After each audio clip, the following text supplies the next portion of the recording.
Right. So that's the truth that we have to, put on the youth. Is once we pinpoint it, once we see it, then we can grab them up and put them and place them in those directions where they need to go. Yeah.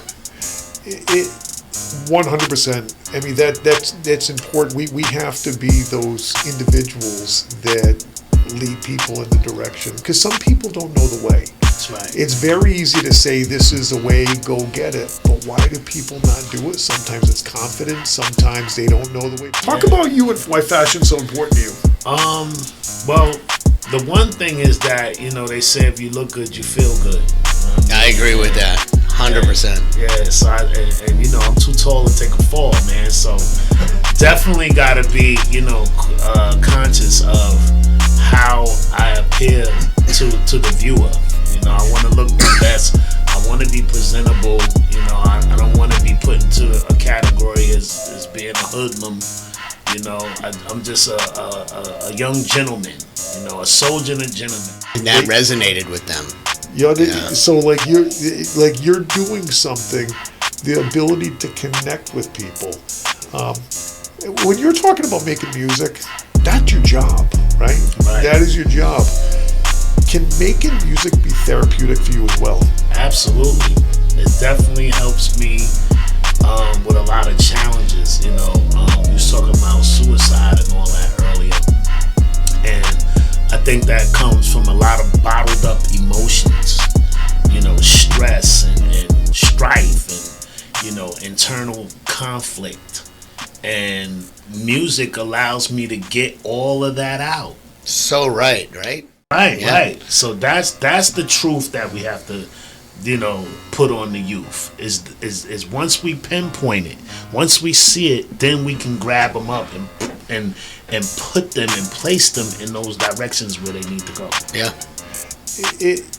100%. I mean that's important. We have to be those individuals that lead people in the direction, because some people don't know the way. That's right. It's very easy to say this is the way, go get it, but why do people not do it? Sometimes it's confidence, sometimes they don't know the way. You were incarcerated. You during the crack epidemic, you were pretty active. Mm-hmm. Now you're sitting here 55, I believe. Yeah. What is some advice you would give your younger self, or somebody that is the age where you were kind of going through your struggles? What advice would you give them? Because sometimes we sit there and say, well, I wish I did it this way. What advice would you give to your younger self? I would say focus on the things that make for the better you.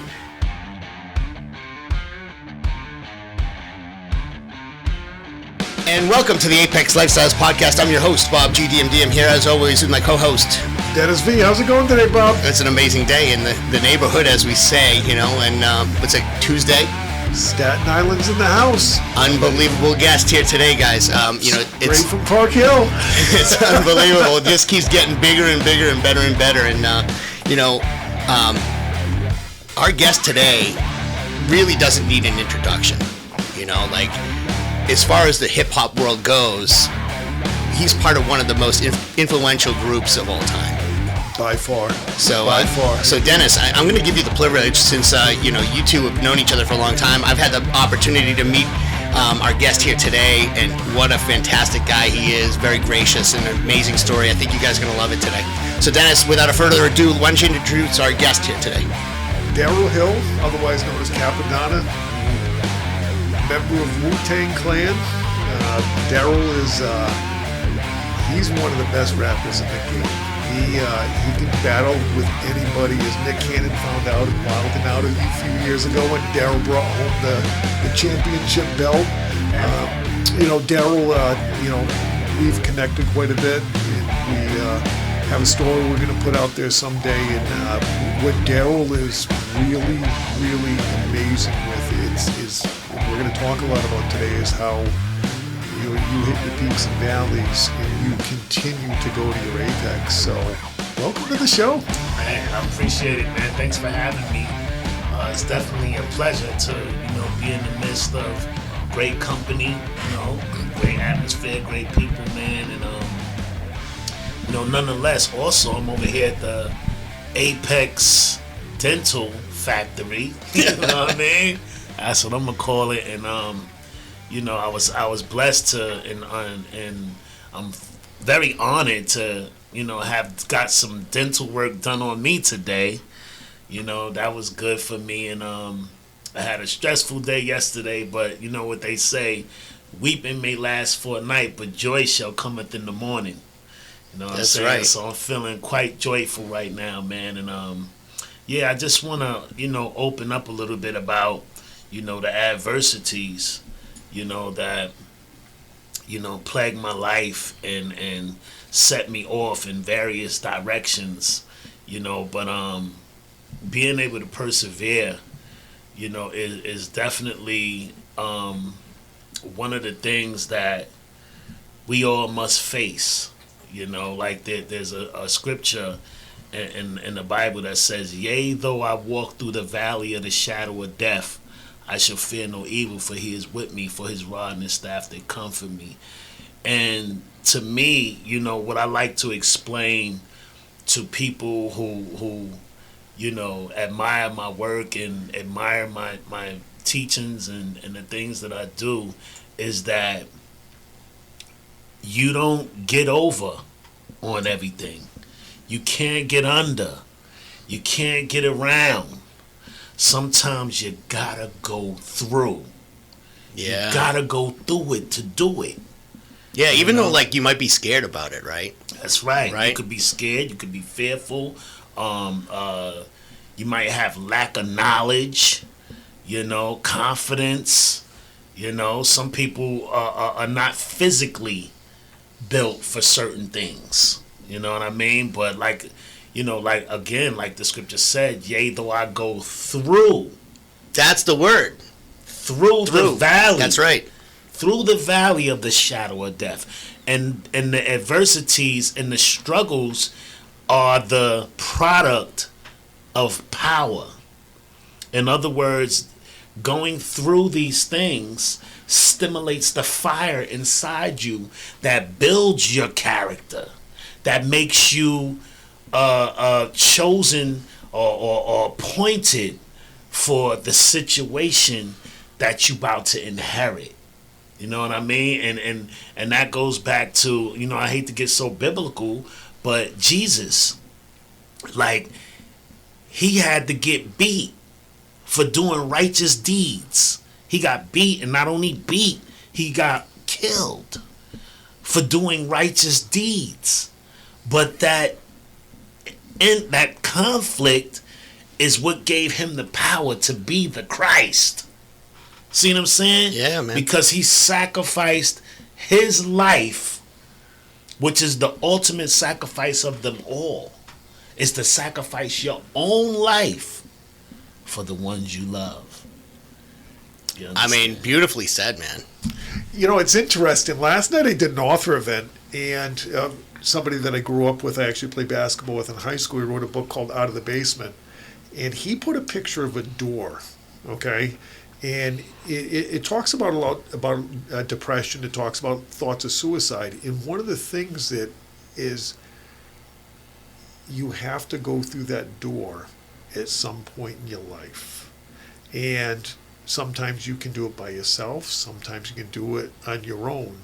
But you really got to get through that door to get to what you're doing. And it sounds like you've been through a few doors. Well, they say, knock and it shall be opened. Ask and you shall be given the answer. You shall receive. And I've been knocking and I've been asking questions, continually, and it's brought me thus far. Now I've been incarcerated for a while. I haven't made all of the best choices in life, but every choice that I made promoted another value of learning. You understand? To help me and condition me for the next course or level of my life. And I feel like if I didn't go through such, struggle and strife, that it wouldn't have made me change the way that I think and change the things that I do. You understand? So I knew that by going to jail, I knew that drugs wasn't the way for me no more. But I had to go through that. It's like getting a spanking, you know, when you put your hand in the fire as a kid. Yeah. You know, you might not learn, you don't understand why you're being spanked. But that fire, you say, I don't want to go near that again. That right? will burn you. Yeah, right? Yeah. So either way, so you got to take, you know, the good with the bad. Right. And that's going to prevent you from making the same mistakes over and over and over again. So, yeah, I mean, so interesting, your story, right? When I was doing the research when I knew you were coming in, which was basically 6:30 this morning, right? So I had to do some research, right? But, you know, obviously I knew who you were, right? I know who Wu-Tang is. I know a bit about, but I like to go a little deeper. Mm-hmm. And one of the things, you know, you were in with Wu-Tang before Wu-Tang actually became anything, really, right? And then you end up in a situation where you're now having to serve some time as Wu-Tang's blowing up. Yes. How did that feel? Like, as you're in the, I can imagine you probably knew what was happening while you were inside the prison, right? Yes, but didn't expect anything of that volume. I didn't expect to see, you know, even during incarceration when I was on Rikers Island and my brothers was coming on TV. They was on Video Music Box with Ralph McDaniels. Shout out to Ralph McDaniels, the Video Music Box, man. And I'm watching it on the TV, and, you know, some inmates or brothers that was also incarcerated was like, yo, ain't that that's your people? You from Staten Island? I said, yeah, that's all my guys, man, that I grew up with. You know what I mean? We grew up in Park Hill, Staten Island. We went to school together. We played together, prayed together. You know, we used to just do beatboxing, graffiti, go-karts, all the things that young boys would do. We did that, build rafts and go fishing. And now to see them at this altitude, you know, doing this rap like this, because we rapped together in the staircase, in the hallways. It was just a hobby that we picked up in the lobby. That was one of our things we used to say. It's just a hobby that we picked up in the lobby. So the magic of having this hobby turn into a conglomerate was just amazing. And like I said, seeing my brothers on TV, you know, I've never been egotistic. I'm not a jealous person. So it was just like, it was very acceptable to me, and I didn't feel anything. I didn't feel like I was being neglected or, you know. I can imagine you probably had an immense amount of pride too. I mean, I think I would have. You know, I just felt good to see my brothers doing something, and, you know, and I looked at them as professionals. I never looked at myself like that, even though I was a hood legend. Because I had a strong name in the hood. Like Dennis said, I was a battle rapper too. Yeah, and you were winning all of those. I was winning all the... Original. Yeah, original. That's what they called me, original at that time. Yeah.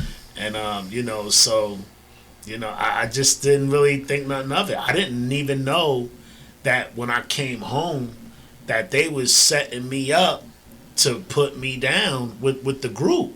To tell you the truth, I didn't want to be down because... Like I said, these guys are professionals to me. I'm looking at them on TV and I'm like, wow, like I don't want to get in here and mess nobody's program up. I don't even know what 16 bars is. Yeah. 16 bars is equivalent to a verse. Oh, yeah. But Cap, let me ask you something. Was there a side of you inside where you're like, I had my opportunity. I have now missed my opportunity. And it's gone, so I need to look in another direction when I get out. Nah, no. Did you did you have the vision that you could one day be doing what you're doing? Nope. Not at all. When all I wanted to do when I got out is for one, not go back. Number two, I wanted a good job. I just wanted a job somewhere, somebody to hire me, doing something that I like, you know. I tried various jobs. my best one to me was being a security guard in the projects that I'm from, Park Hill in Staten Island, New York.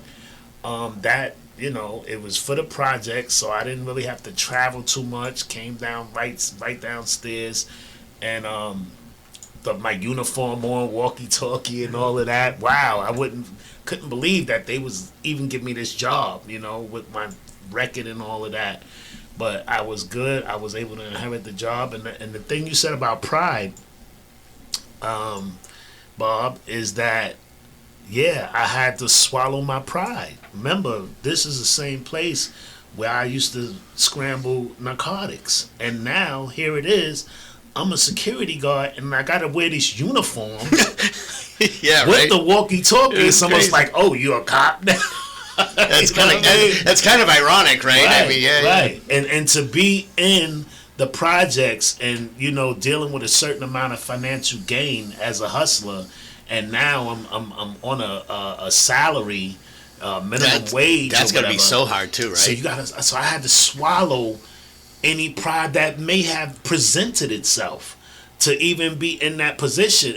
And you know, the best part about it is it inspired other people in the hood to get a job too. Like, yo, Yeah. he doing it. We could do it. And I was getting paid. I was doing double shifts, you know what I Yeah. mean? So and you know, not to go on and on about it, but that's where I was discovered when I did my first verse for the Wu-Tang Empire. Cause U-God was coming to my job. And one day I just went with him to the studio and I did the ice cream song. RZA was in the studio by himself. I did that ice cream song, and the rest from there, you know, that song wound up being a single on Raekwon's Built for Cuban Links album, which was one of the greatest albums from the Wu Camp, especially as a solo project with Ray and Ghost. And we did that song. It was a single. The first single off for the Built for Cuban Links album. We did the video in Queens and some on, I want to say 125th Street in Manhattan. So those were two monumental spots where, you know, the hoods came out. They came out and supported us, man. That was my first video too. I was scared to death. Talk about coming out. Actually, I think if I remember correctly, I think you were wearing the Montreal Canadiens Absolutely, hockey shirt. Absolutely, Yeah. And I rocked that. You know, a lot. You know, I had some brothers later in the years tell me that they went and got that whole same outfit. That's how fly it was. Yeah, to them, that's you cool. know? That's cool. Yeah. Yeah, let's go there for a second. Hey, one thing you'll notice about us is we're going to move in different directions. Fashion. You're like the fashion god. I mean, look at this guy. Yes. He came in. He's making us all look bad today, right? He has the ice. I mean, fashion's really important to you. And you know, and I know one of the things we've seen with hip hop, with each era of hip hop, ushers in a new fashion. Talk about you and why fashion's so important to you. Well, the one thing is that, you know, they say if you look good, you feel good. You know what I mean? I agree with And- that. 100%. Yeah, so and you know, I'm too tall to take a fall, man. So definitely got to be, you know, conscious of how I appear to the viewer. You know, I want to look my best. I want to be presentable. You know, I don't want to be put into a category as being a hoodlum. You know, I'm just a young gentleman. You know, a soldier and a gentleman. You know, that's the kind of energy I want. Fashion has been something that was inherited from my older brother. His name was Sham God, and he was really, really into dressing, and you know, he dressed real fly, tailored up, you know, the best shoes, Wallaby clogs, Bally's, you know, Gucci frames and all of that, and I learned a lot of that from him. Also, you know, where we was from, style has always been the epic thing, you know, when it comes down to the culture. I mean, from Adidas with Run DMC to the fat gold chains with Slick Rick to the sweatsuits with Rakim, So I was just inheriting all of that and mixing it up, putting my own twists on it, and I did it so much and so often that I wouldn't even wear the same outfit. You might not even see it again after I wear it one time. You know what I mean? I'll give that away. I used to go and buy 5 pairs of shoes at a time.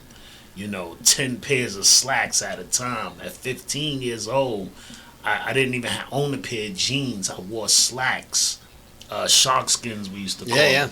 I used to wear slacks and get them tailored at the bottom, 7.5 inches, so they fall right on top of the wallaby.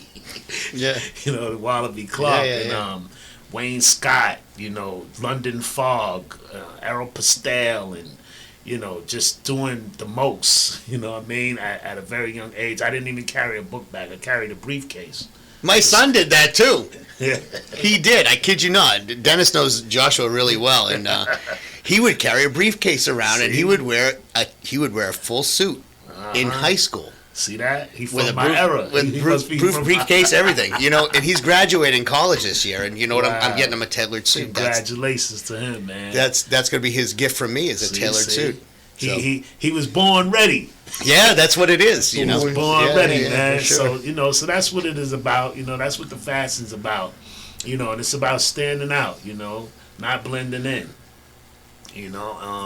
They call me Poppy Wardrobe King because of that. To this day, Poppy Wardrobe King. You know what I mean? And I try to uphold and wear the title well. You know what I mean? And I have I've been working on a clothing line. It's called GLF, which is God Love Family. Yeah.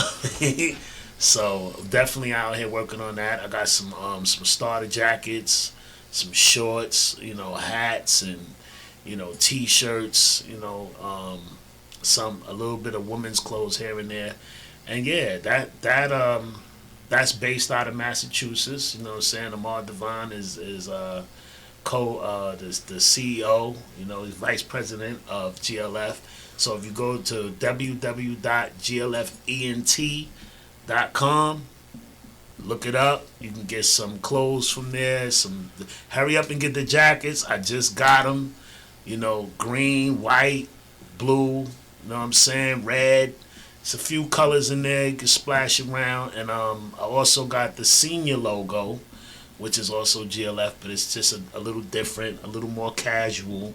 Than the big GLF symbol itself has the people on it. You know what I'm saying? The senior logo don't have no people. It's just a logo. It's just a small, more casual for the casual, brothers like us. We're going to put the link down in the description of the video too. So you want any of that, just go to the link down in the bottom of the description. It'll be in there. Yeah, for sure. Appreciate that, man. So yeah. Also, you can get my albums there. Yeah, we're going to put all those links at the bottom. So everything, before we go, we're going to do a sign off with everything, and then I'll have it all down in the bottom. So you won't be missing anything from Cappadonna today. So. Cap, so we talked about obstacles. You were incarcerated. You during the crack epidemic, you were pretty active. Mm-hmm. Now you're sitting here, 55, I believe. Yeah. What was some advice you would give your younger self, or somebody that is the age where you were kind of going through your struggles? What advice would you give them? Because sometimes we sit there and say, "Well, I wish I did it this way." What advice would you give to your younger self? I would say focus on the things that make for the better you, and not only focus on them, but put your energy into it. Like you said before, did I know that rap was going to be such a major thing in my life? No, I didn't. Was I rapping? Yes, I was. If I had somebody to really point that out, and I did have people to point it out, but I didn't take it seriously. Because remember, it was a hobby that I picked up in the lobby. I got you. Yeah. So even as I became more popular and more fruitful in my profession, it was because of the fans and the people around me that saw that in me, that brought that out. It wasn't something that I brought out myself. like I said, I didn't want to go into that field, and a lot of times I was semi-forced into battles, and I just did it because I was forced in it. It wasn't you're a great lyricist, man. I mean, thank you. I appreciate that. You really are, and I think probably one of the best around. And, thank you. And yeah, I mean, your hat says GOAT on it, right? So yeah, you might be the GOAT lyricist, man. So I'm buying into that 100%. Yeah. So like, it's really amazing to me. So when you're this was not your chosen thing, and just kind of fell in, and you kind of had to, build your chops as you went, and you became the person that you are today, and you went through all of that because that adversity was put in front of you. And I guess for me, like most of the time when I go through and some obstacle comes in my way, like I figure this is going to be making me better, right? Mm-hmm. And you were talking about giving advice to your younger self. I feel like the young people, we have to kind of tell them, the obstacle really is the way, right? Wherever that obstacle is, that's probably the way you need to go, right? Because it's going to, like you said, it's going to create a situation where you're going to have to step up. But first, they have to see what the obstacle is. Like, what are you doing? Like, what are you... My mother told me one time, she said, you always used to write in the book, always writing. And she said, one day I went into your book to see what you was writing, and she said, you was writing poetry. She said, if I'd have known that you was going to be rapping, I would have did something with that and help you harness that at the time. But she didn't think nothing of it. And this is the things, when we doing something that resonates with us, that's the thing that we need to put our mind and our effort and time into, to cultivate that, so that we could become, because a lot of people, they don't get their chance. A lot of people could rap, but they don't get their chance because they never poured into themselves. They never had nobody to tell them, yo, that's what you need to do. That's it right there. You know what I'm saying? And sometimes we end up doing stuff that we don't like.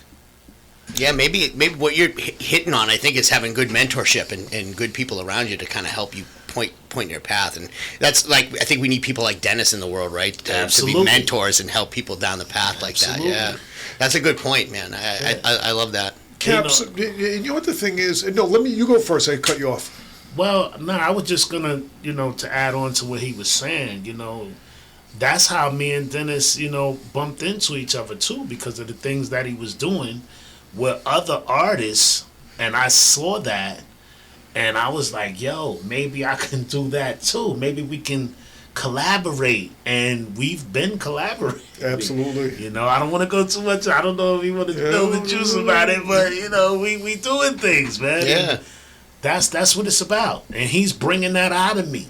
Yeah. Sometimes you need a guide for that, right? Right. Yeah. Right. So that's the truth that we have to, put on the youth. Is once we pinpoint it, once we see it, then we can grab them up and put them and place them in those directions where they need to go. Yeah.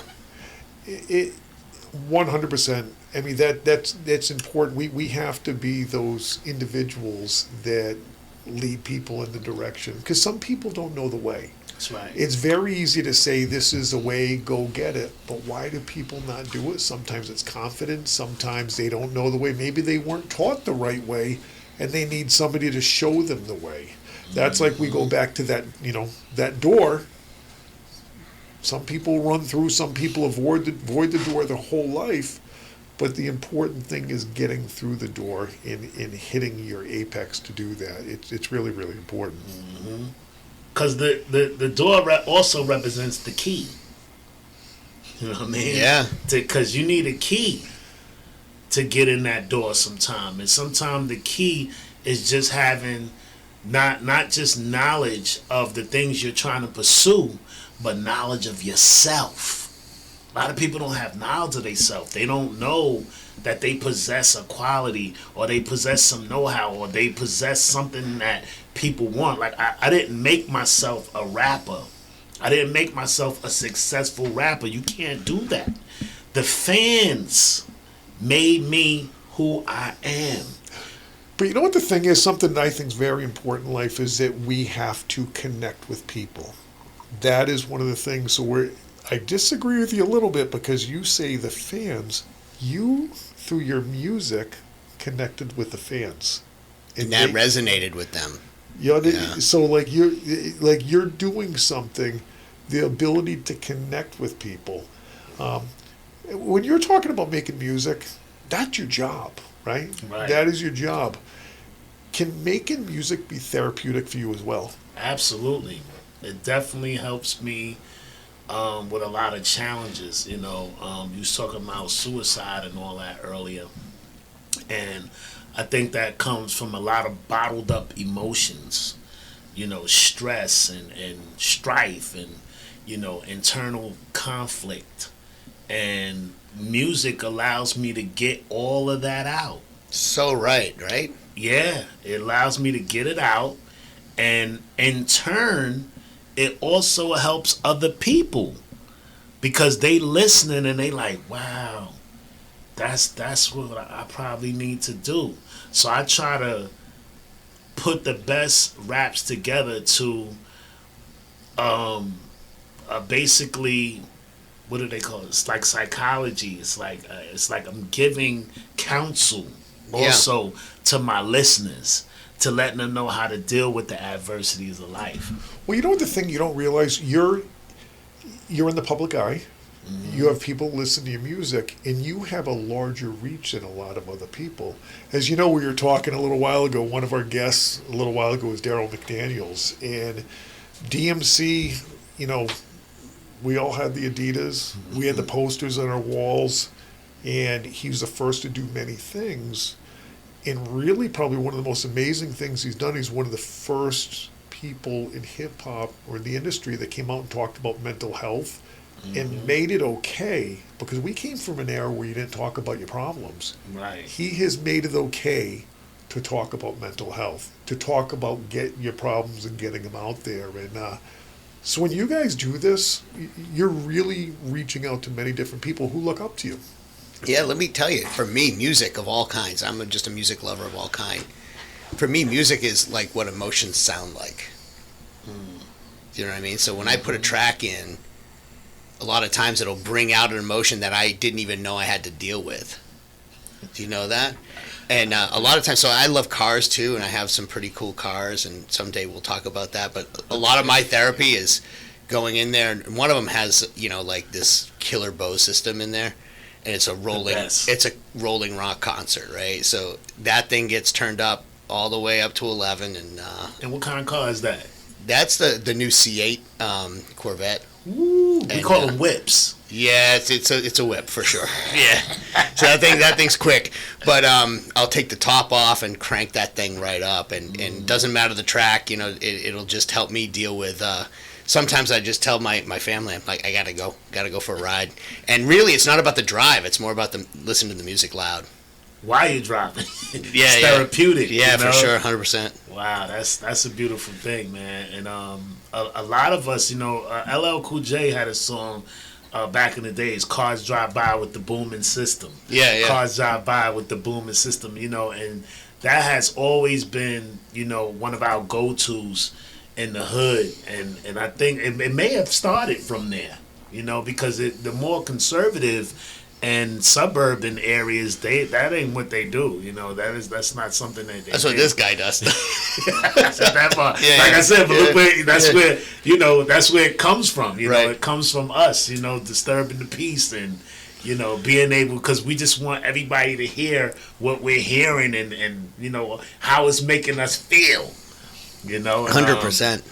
And I'm just glad that it could resonate with everybody. It's just a great feeling, man. I have a Genesis, Oh yeah, beautiful. And it has a pretty good system in there. I don't know if it has the Bose speakers, but I'm always cranked up, man. And right now, actually, I'm listening. I've been for the last 2 or 3, I'm gonna say a week. I've been listening to jazz. So you actually led into my next question. Bob and I are all about making connections and collaborations. And this show, you obviously have collaborated with so many members of Wu-Tang. Is just like a Hall of Fame lineup right there. It's a collaboration in itself. Well, I've also did a collaboration with Paris Smith. Yeah, PMD. The hook off. Yeah, the hook off. How about that? And that's kind of how you and I connected when it Right, all right. pulled together. Right. So let's cross genres. Is there anybody in a different genre you'd ever want to do a collab with? I've always been looking to do songs with singers, like R&B singers. I mean, it could be a rock singer, just more of that kind of collaborating, because it stimulates two different parts of your emotions. You know, you get the singing and you get the rap, and I don't have a lot of that. I do have a product called Dawns and Divas where I took some of the tracks from some R&B singers and put my lyrics over it, know what I mean? But to really get with one of those artists like that would be fantastic, I did songs with Takitha, on my first project called The Pillage.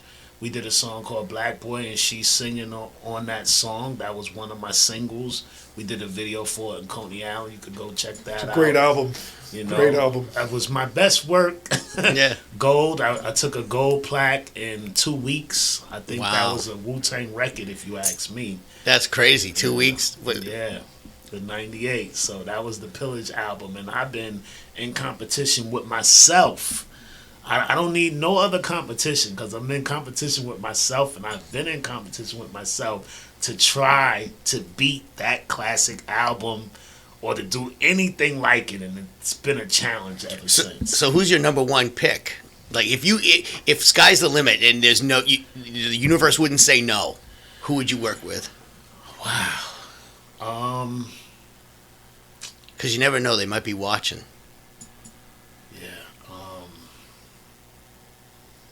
I'll do something with. I'm just gonna go way off the deep end and say Sade. Wow, that'd be amazing, right? I would love that. That'd be crazy. Listen, Wu-Tang, I'm going to give you an artist in Wu-Tang.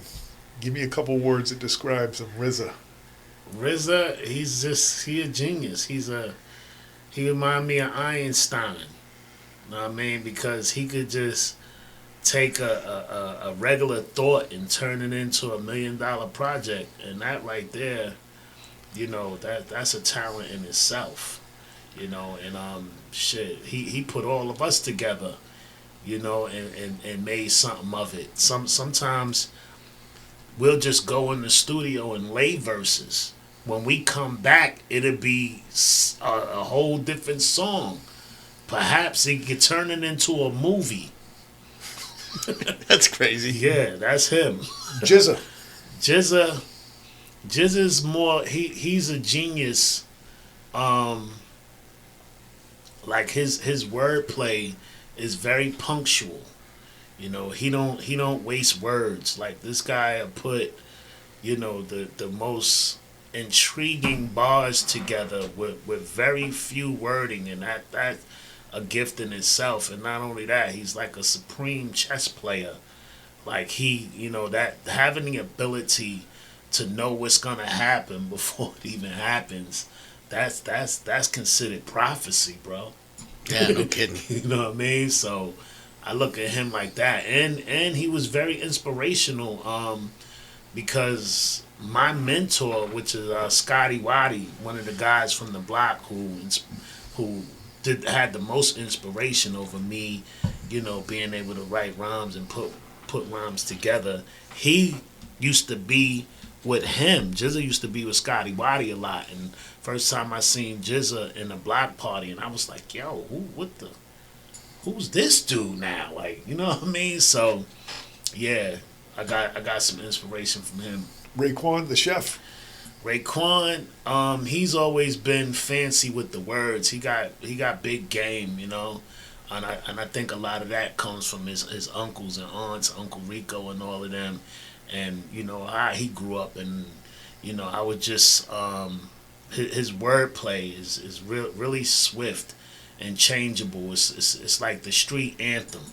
He does a lot of street anthems. If you know, like cash rules everything around me. I grew up on the crime side, the New York Times side, staying alive with no job, and you know, he once told me that one of my rhymes that I did back in the days, because I was an inspiration to a lot of the brothers. He said a rhyme that I did called "Looking Out the Window of My Crack Spot," you know, definitely gave vision to a lot of rhymes that he participated in, and when I look at it, yeah, you know, because a lot of his stuff deal with criminology, you know what I mean. So I'm like, yeah, so he, you know, he kind of stays in that chamber, you know, that's a real hood chamber, you know what I'm saying. The streets love it, and you know, he could possibly be the one of the king of the streets, man. God rest his soul, Old Dirty Bastard. Old Dirty, you know, his name is Unique A Son, and I think as Unique A Son, he was very unique. He's very knowledgeable, you know what I'm saying. He brought a lot of the lessons in his earlier work to the rap game. As an Old Dirty Bastard, you know, he brought another element to the game, which was unfiltered. A lot more raw content. You know, he was what they call it, unapologetically gifted with the gab. You know what I mean? And you know, that just made him, you know, it was like no father to his style, like he was saying, and he, you know, he became the Old Dirty Bastard of the flow, and like he'll get up on stage, he it's almost as if he was drunk. Sometimes he might even just lay down on the stage in the middle of the show. He go to sleep and wake up when the show was over. This dude, he was the best that ever done it. He was a fearless hyena. You know, he took the mic at the Source Awards from somebody just to say, yo, look, we deserve an award. You know what I mean? So, you know, nobody was doing that at the time. Everybody that did that, Kanye and all of them, they got that from him. ODB. Rest in peace, and he's still with us in the spirit, man. Master Killah.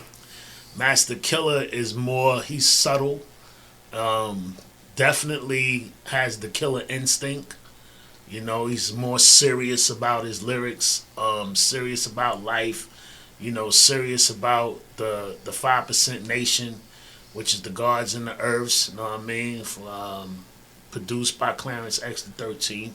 He, you know, he just a more serious and you know, he brings that knowledge, you know what I'm saying, that knowledge, that the foundation, his words are sharp like a razor blade. And if you get in the way of that, you will get cut. You know what I'm saying? So definitely, you know, he's a master killer on that mic, and in real life too. You know what I'm saying? So you don't want to play around with that right there. You want to, when you step into his chamber, you want to make sure you on your A game. Speaking of killers, Ghostface Killah. Ghostface Killah is the same way. You know what I'm saying? But with a touch of flamboyancy. You know what I'm saying? He's more classy with it. You know what I'm saying? He'll come on with a full length robe on the stage, dripping with jewelry. You know what I'm saying? Like, he got big gold eagles on his arm. You know what I mean? He's like the what they call that dude that used to play the piano, Liberace, yeah. He the Liberace of hip hop, but the, you know, and that's what make him a ghost, because he's swift and changeable. You might not be able to see how he coming until he get there. You know what I'm saying? On top of that, what makes him a killer is that he very forward with it and out front. His wordplay is flamboyant and clever, the way he put it together. You know what I mean? And he'll also, you know, has a razor sharp sense where his lyrics cut deep into the track, and also he'll cut you physically too. U-God used to be my beatbox. He used to do the beatbox. That's how he started out. But he's a very fast learner. The U stand for universal. So he's universal God. That's what the U God stand for. Universal just means that, he could fit into a lot of different categories, but still be successful, and that's what make him a beautiful member of the clan. You know what I'm saying? To be able to fit into all different kind of categories, and like he got on one of the songs called Shay Shay La Ghost. And it's hard to rhyme with ghost, especially with a song like that, because it's almost like R&B. You know what I mean? Yeah. But he I forgot, he calls himself something like the Renaissance Man or something. Mr. Excitement. He's Mr. Excitement. He has the golden arms. And he's able to incorporate all of our slang and put it together and come with his own wordplay. That's what makes him so universal. And just by being around me, he'll take different phrases and things that I'm saying, and next thing you know, he'll write a rhyme on that. And that's his ill gift. So universal God of law. Yeah, you God. Yup. Inspector Deck. Inspector Deck, he's very attentive. He's focused, and it's almost like he's staring into space sometime, but that space is filled with creativity. So you don't know if he's inspecting. That's why they call him Inspector Deck, because he's inspecting his cipher. He's inspecting everything. He's looking at the he could see waves like that we can't see. You know what I mean? He makes tracks. Nobody probably knows that, but he's a beat maker, and he does it very well. And I'll take all his beats and make an album with it if he wants to do that. But he's also a serious spitter, when it comes down to detail, and he's who we call the set off person in the clan. So he go first, because that's how deep into his focus is. It's like tunnel vision. He knows exactly where to go, and we just get behind him, because he starts off cream. I bomb atomically. Even on Triumph, he's the set off too. Yeah. You know what I'm saying? So that's his articulate skill and what he brings to the table, man. And I think he looks at himself as the Terminator.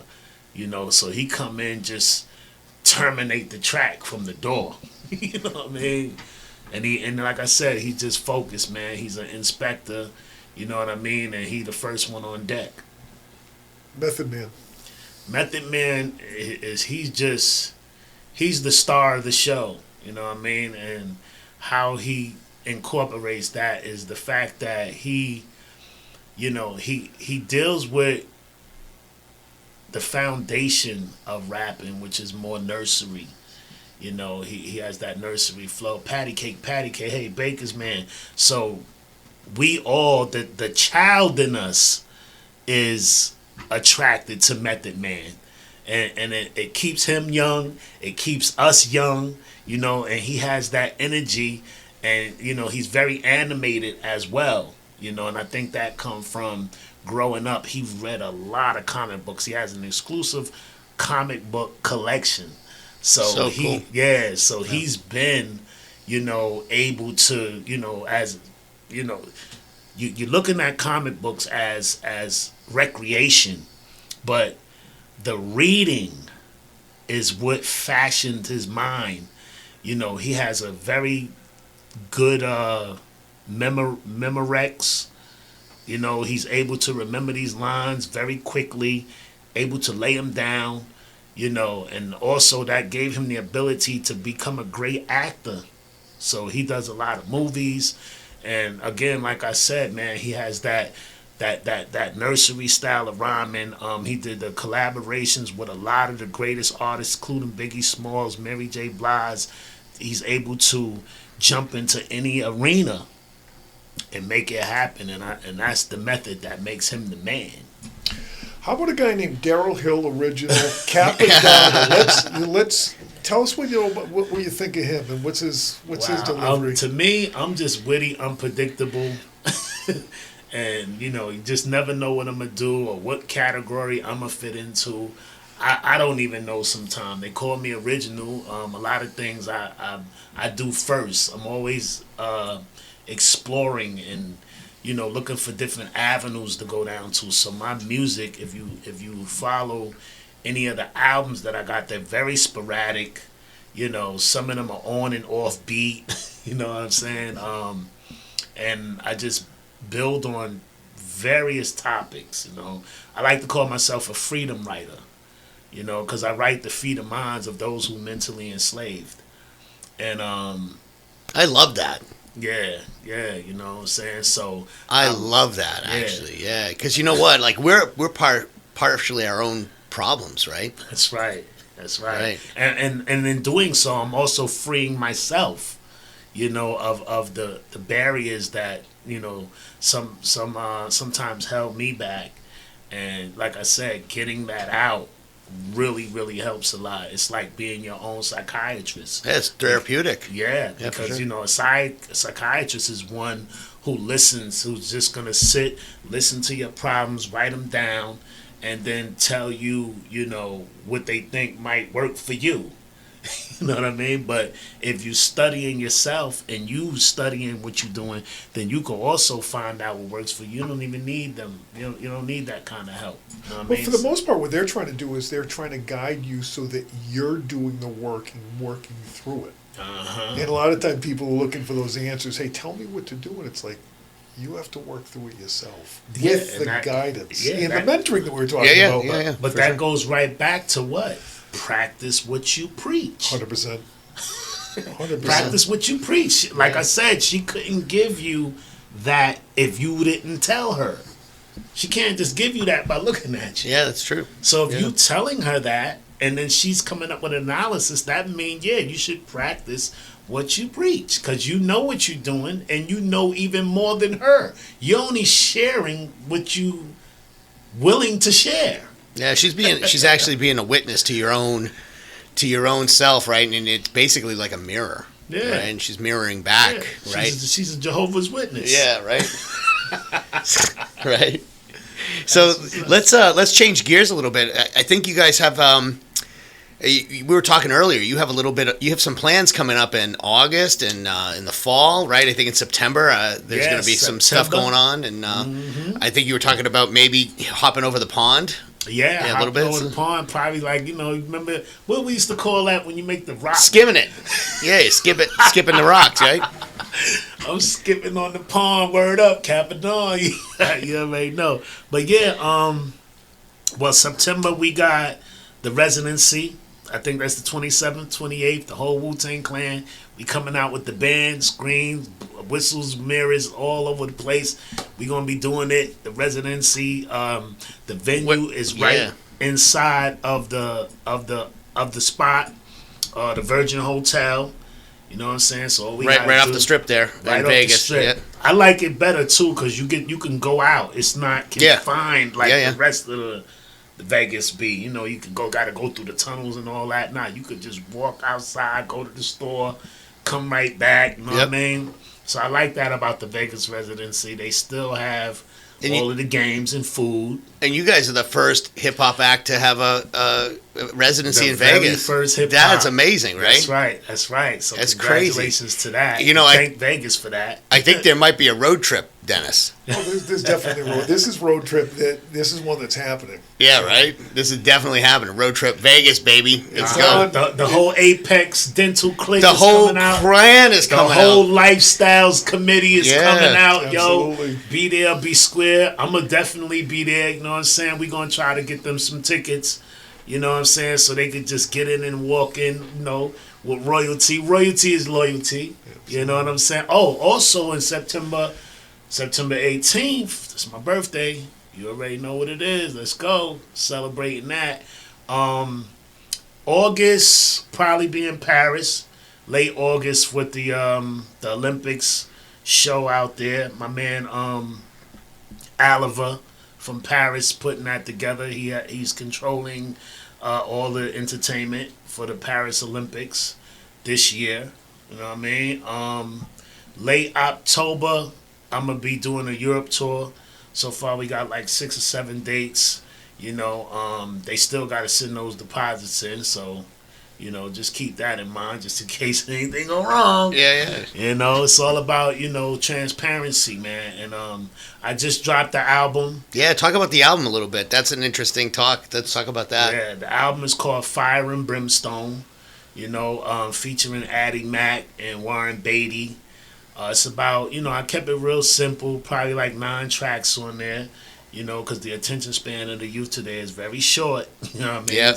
It used to be 3 verses. Songs used to be 5 minutes if you haven't. Yeah, of course. Back in the Sugar Hill days, maybe even 7. But now 3 minutes, bro. 3 minutes tops. You got 3 seconds to grab them on TikTok. Literally 3 seconds, otherwise they're swiping. Yeah. You know what I mean? So, I'm keeping it to a minimum, and the album is a little more grown up. It's like Maybach music. I dropped that July 4th, Independence, to, also celebrate my independence. I'm an independent artist. So you put that on your own label? Yeah, put that on my own label, God Love Family. It's more than just a label, it's a way of life. There's nothing below or up over. The God Love Family is the highest supreme of felicity that you can achieve in life. God first, love, and then family. See what I'm saying? Because God is love, And there's nothing else better. My clothing line is God Love Family. So when you're wearing my clothes, it's for the God in you. This is not like Louis Vuitton or Gucci where it's just somebody's name. No, this is something that when you wear it, you're celebrating your whole belief system. It's a part of you. This is for the God in you. You understand? So that's what that's all about. And I'm always working on projects. I just dropped one in March. March that just passed, March 28th. That's called The Man with the Iron Darts. And that was my most feature-filled album with Onyx, Zadot X,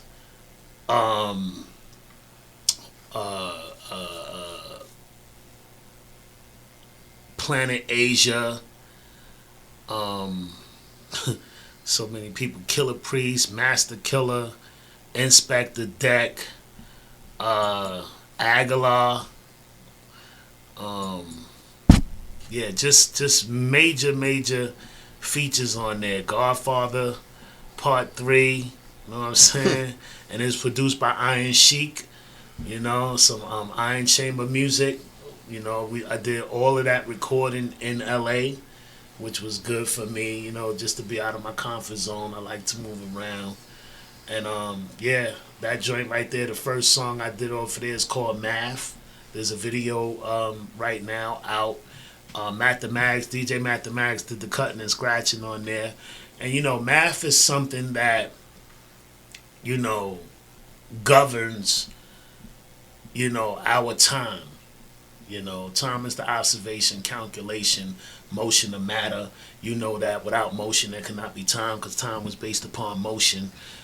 Back in the days, the Indians would say it took us 2 moons to get there before time was even created. So it's a measure, it's a calculated measurement, you know what I'm saying? And time and math is also, what we use to add and weigh the balance of things that we consume in nature, like your weight, your vision, 2020,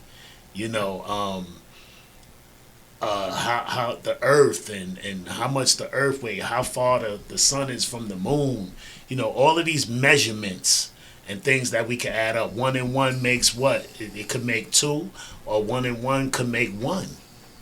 You know what I mean? Man and woman, child. Yeah. You know what I'm saying? So math is really, really important. So where would the listener be able to pick up your albums? And are you doing vinyl, or is it just streaming? What do you what formats do you have? Most of the stuff you can get streaming from all outlets. I do have CDs. You can get go to www.glfent.com. They'll ship you a CD. I also have USBs. Oh, cool. And I have a couple in the car from a previous album that I had put out called Street Shit, and that's SHYT. You know what I mean? Yeah, Street Shit. So you can get that. I got a couple in the car. I'll bring you guys one of those right there. And it's spearheaded by DJ Ron G, who was a DJ out the Bronx, still is a DJ. And it was good to be able to collaborate with him because I ran into him in the Bronx a couple times when I lived up on the Grand Concourse.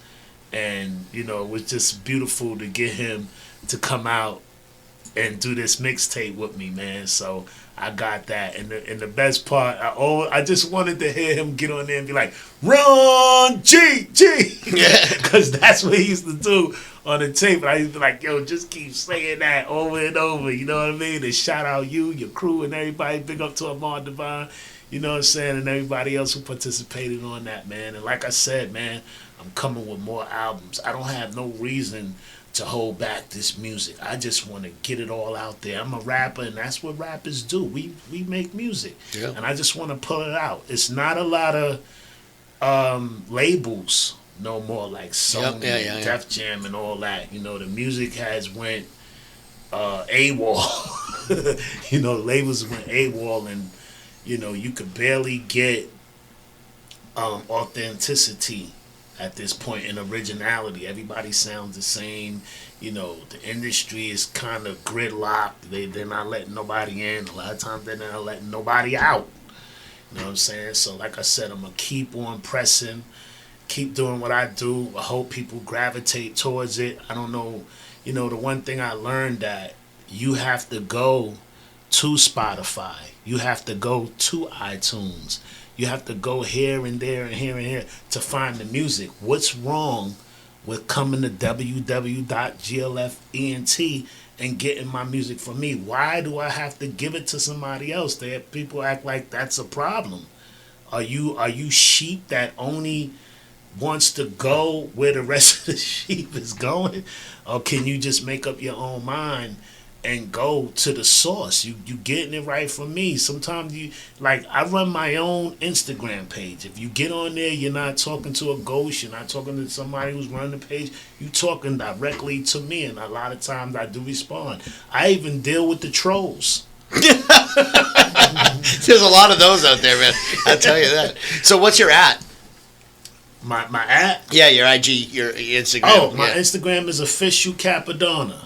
Nice. Official Cappadonna, yo. You go on there, you know, that's the same thing as my Gmail. officialcappadonna@gmail.com. You know what I mean? That's the same thing right there as my Instagram. You can check me out, see what I'm doing. You know, I just did a live for my album release party, Fire and Brimstone. You can go check that out. And at the end of the album release listening party, I blew the fireworks up. Yeah, I was out there for boom. You know, everybody was screaming. I had a fun, man. We was out there for an hour. You know, big up to Baltimore for letting us have a great 4th of July. You know what I mean? That's that great. Not one cop car, not even drove by, and we was letting it off, man. We took the skies to war. Extra pyro on that one. Yeah, nice. Yeah, you took a page out of Paul and Gene's playbook, right? Hey, listen, you know? That's right. We were on tour with Kiss, man. Big up to the Lollapalooza tour, man. Soundgarden, you know, we was with a lot of them dudes, man, and it was beautiful, man. Can't wait to do it again. There's some talk of a Wu-Tang tour coming up this winter. I'm not sure if it's going to be European or if it's going to be in the States, but it might be mixed up a little bit. But I'm definitely looking forward to that too, man. So, nice. So we already know your IG, right? And we know your personal website, right? Any other places they can reach you at? Do you have a YouTube channel or anything like that? No YouTube channel. I do plan on doing more lives. I think people like to see what's going on live. People want, this is a microwave world, and they want it now.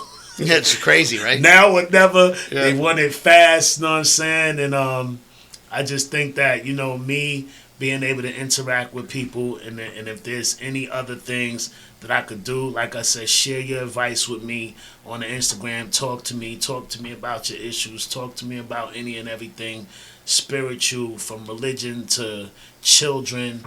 I've been through it all, man, and I'm down to collaborate. Very cool, man. You've been an amazing guest, man. The conversation went all over the place. But I got to tell you, you're an inspiration to me too, right? We've gone over, my story in a previous episode. We're going to go into a Dennis story coming up. But your story is great, man. Like the fact that, you went through, the adversity that you went through. You came out. Now you're on top. Like one of the most influential hip hop acts of all time. And about to do a residency, the first hip hop act to do a residency in Vegas. Mm-hmm. Going out to do a European tour, dropping albums. I mean, you're an inspiration, my friend, and I'm really glad to have met you, and I'm glad to have had the opportunity and the privilege to have you trust me with your smile. With my gums, right? Yeah, man, that's great. It's fantastic. One more thing I wanted to say about being on the top. There's always room for improvement, and you can't be too comfortable on the top where you don't recognize the bottom.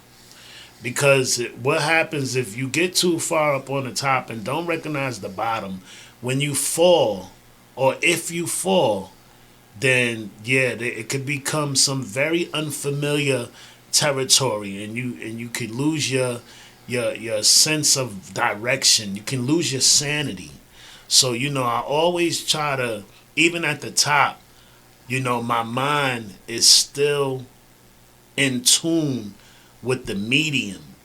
I like to just be somewhere in between, because the one thing I don't want to do is to feel so on top where you can't recognize the bottom, and then that's how you start treating people, and then when you fall, you on your own. That's right.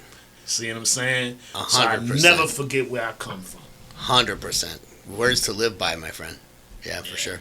Cap, your music speaks for itself. I mean, you're one of the best artists in the history of hip-hop, but, the valuable lessons that you've given to people today about overcoming hardships, obstacles, reaching your apex, and going through those doors to become the best version of yourself is the message from you is unbelievable. Honored to know you, honored to have you a guest, and just ecstatic to see what the next chapter of Cappadonna is all about. Yeah, me too, man. I'm looking forward to, putting my best foot forward and giving the best of what I got to the people, the good, the bad, and the ugly. Thank you, man. Dennis. It's go time. It is go time, brother.